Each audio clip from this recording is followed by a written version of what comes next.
So, the main attraction is an organic cosmetic brand. So, I started the company about 4 years ago. My goal was to bring like holistic wellness into the beauty industry. So, we really value like having organic products. We have a couple of products that's like multicultural, but for the most part, it's for ethnic hair care or hair types. So, yeah, that's primarily what we focus on, making clean ingredients that actually work for our consumers. I love that. I love that. Amazing. And what primary questions do you have about your website right now? I guess, well, there's two things really, like site speed is an issue right now. And then I also want to know like what I should A/B test because we haven't really done much A/B testing. And one of the problems that we're having is we get thousands of people to the site, like we get good traffic, but they're just not converting. A lot of people drop off at like the checkout stage, so they'll add their information but just not check out. So like, what are some things that you would suggest that we should A/B test from there? Okay. I have one clarifying question. How do most people arrive at your site? What traffic channels are driving to your website? Mostly ads. I would say mostly ads, and then next would probably be like organic through like Instagram or something like that. Okay. And so I'm just going to go out on a limb and guess that most people are coming in a mobile environment. Yes. Okay, so that's how we're going to look at your site today. Tiffany, Casey, any other clarifying questions before we start? Not right now. I'm loading your page speed insight so I can answer that question for you here in a second. But yeah, keep going. All right. So Tiffany, we're going to dig back deep into CPG. What are your feelings right now as we scroll through the homepage? I think if you go up to the hero, if we're talking about, I think my first question would be on this page, what's the H1? Like, it looks like those are, the text is baked in. It's blank. It's empty. H1's empty. Yeah. Okay. Do you know what we mean when we say H1, Lachey? I don't. Okay. We're going to have to bring it back, Tiffany and Casey. I'm like, I'm going to let Casey take this one. I feel like he's going to explain it better, the importance of it, but it is SEO related. So yeah. So typically in an SEO structure, every website should have one H1, which the H1 starts with header 1, header 2, header 3. And if you think about the way to write copy and content, it would be H1 would be the main headline on your website that kind of identifies what your product does and who it's meant for. H2 is anything that's adjacent underneath it. So if you scroll down, like the what's your hair goal could be an H2, and then your H3s underneath that would be like growth, moisture, or whatever. Yeah, that's a good one too. Like what's your concern? And so these are where you actually address keywords, and you want your keywords that you want your website to rank for inside of your headers across every single page. And each page should only have one H1, and then you can have multiple H2s, and then nested underneath that, again, the next topic underneath that would be an H3, right? So structure is kind of working its way down in a funnel. And so, yeah, and there's a tool that you could download. It's called SEO Pro Extension, which is one of my favorite extensions. It's by a company called Marketing Syrup, and it'll actually give you all of your headlines and your title tags and meta descriptions as well. So like you're missing a meta description on your homepage. And so SEO could really help drive a lot more organic traffic as well once you figure out all of that messaging. So hope that helps. So from an H1 perspective, I can see through that tool that it's blank. There's nothing there. It's saying that there's something there, but there's no text there. And then your H2 is like, what's your concern? There's another H2 that says hair growth and length retention. And there's another H2 that's shedding and thinning as well. So, yeah. Okay. Right. And I'm just showing an example of like another business who was on this show that's kind of similar mission to you. You should probably think about partnering.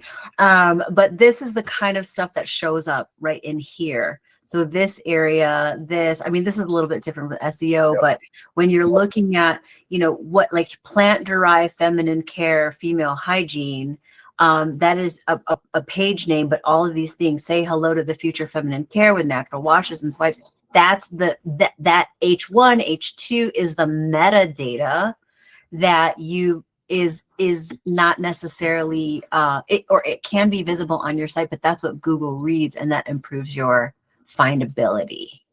So backing out to the site, like I think, you know, what is your hair goal? You know, maybe that isn't your necessarily your, this is a good hero question, but not a great H1. Okay. H1 is like, well, how do I want to be found? You know, black hair products, organic black hair products, something that's where you want to like go very simple. What I do really love about your hero though is that you do orient around the use case. My favorite thing is like, what is your problem? Because that's that's what she's thinking about when she's here, right? So everybody needs all of this, you know, Black Friday, Cyber Monday, all your sales stuff, but also like orienting around, or I think it's over here. But also, I don't think these are buttons either. Something that's a little bit easier to do when we call these are what we call calls to action, or CTAs, CTA clicks.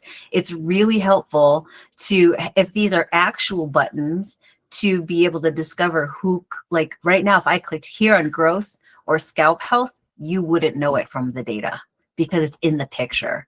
And so those are some things that you want to consider. This is hot, by the way. This is hilarious. Yeah. I like that. That was really creative. What else do you see? Oh, let's actually move on to a collections page. Do you know where women go primarily there? I'm going to guess a lot of people go down navigation and they just click the second thing. Yeah, pretty much shop all is where they go. And then yeah, we can do all products. Okay. All right. What are your first impressions here, Tiffany? I think since this is a shop all, like if you had like if you wanted to test like a mini nav at the top that actually like with the different types of products that are within the shop all, so that they're able to get to what they're looking for a little bit faster. So, you know, accessories or hair growth products or kits.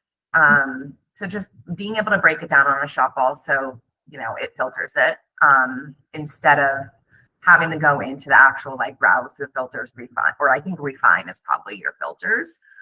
And then just also the pop out there, the up to 40%, I would maybe consider moving. One of the things I noticed was when you were actually on if you go to the menu, I think that blocks some of the language. So maybe just like finding a different placement for that. Okay.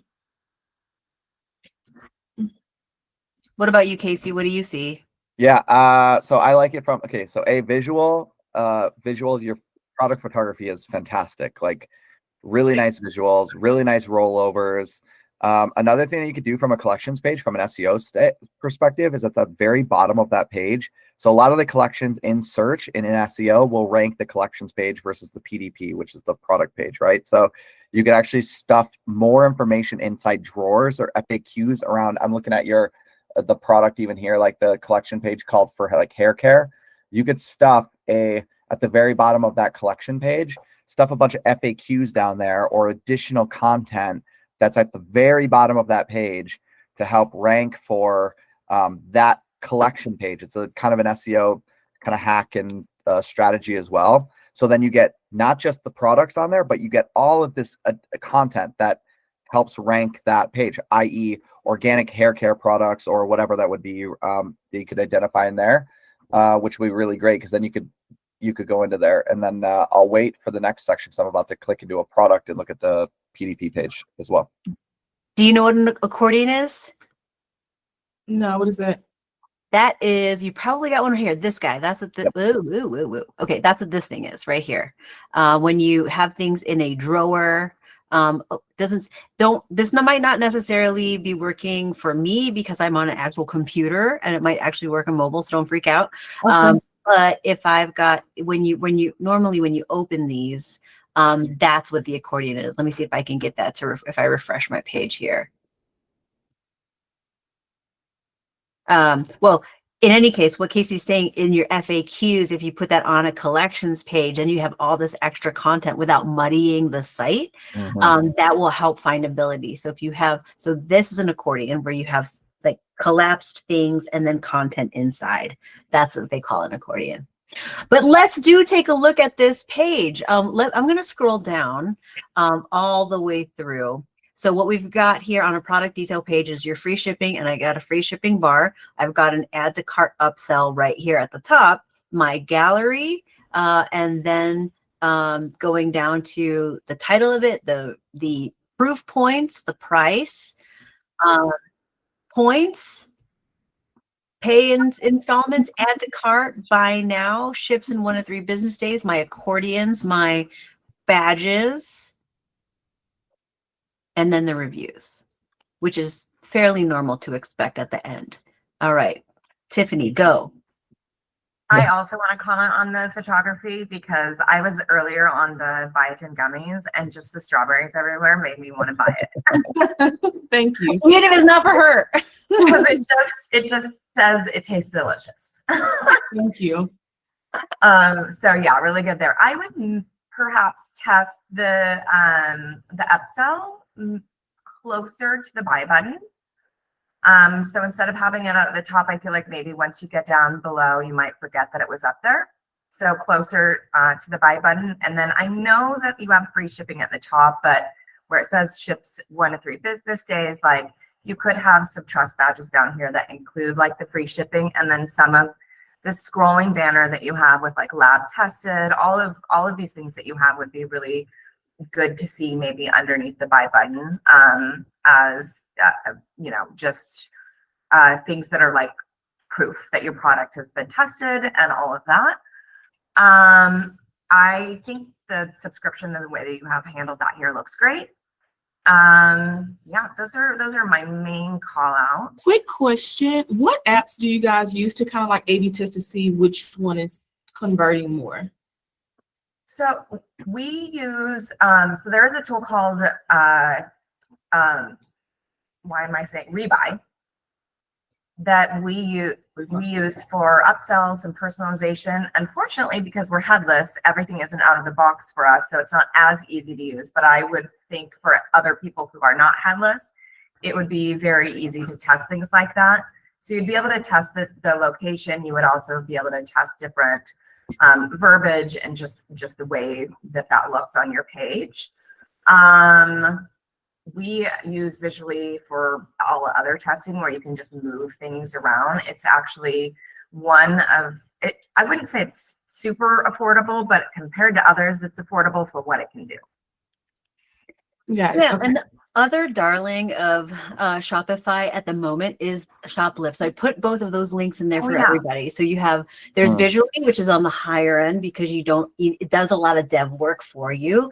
Then there's on the very lower end, Shoplift, which is an excellent tool to just get you started. If you know how to make a Shopify page, you know how to use Shoplift. So definitely check those things out. And I don't know if Visually has a trial period, but Shoplift definitely has a 14-day. So just if you start the trial, be ready to make tests because that trial will go like that. Okay. Thank you. Thank you.